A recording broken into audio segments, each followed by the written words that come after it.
एक लालची सौदागर अपने ऊंट पर जरूरत से ज्यादा बोझ लादकर व्यापार के लिए निकल पड़ा।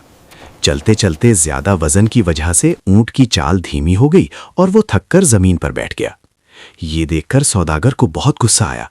उसने एक डंडा उठाया और ऊंट को मारना शुरू कर दिया। ऊंट की आंखों से आंसू बहने लगे, लेकिन वो चुपचाप सब सहता रहा। कुछ देर बाद ऊंट धीरे धीरे उठ खड़ा हुआ और लड़खड़ाते कदमों से फिर चलने लगा। लेकिन उसने मन ही मन सोच लिया कि वो रात का इंतजार करेगा और सौदागर से बदला लेगा। थोड़ी दूर चलने के बाद वे एक सुनसान जगह पर पहुंचे। शाम हो चुकी थी, इसलिए सौदागर ने वहीं रात बिताने का फैसला किया।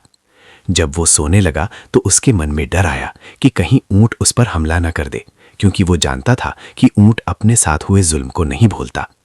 ये सोचकर उसने एक चाल चली।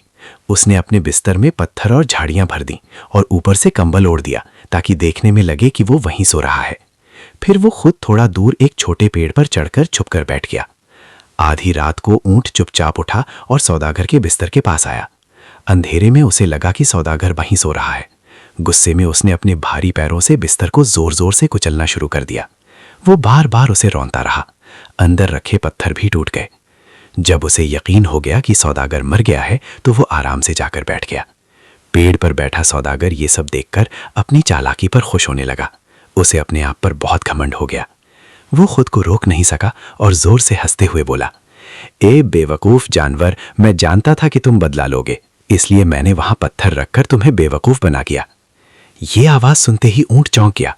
उसे समझ आ गया कि सौदागर जिंदा है। उसकी आंखों में फिर से गुस्सा भर गया। वो तेजी से पेड़ की तरफ दौड़ा। उसने अपनी लंबी गर्दन से सौदागर के पैर पकड़ लिए और उसे जोर से नीचे गिरा दिया। सौदागर को संभलने का मौका ही नहीं मिला। ऊंट ने अपने भारी पैरों से उसे इतना कुचला कि कुछ ही पलों में उसकी मौत हो गई। सीख: जुल्म और घमंड हमेशा इंसान को बर्बादी की तरफ ले जाते हैं, इसलिए दिल बड़ा रखो और दूसरों को माफ करना सीखो।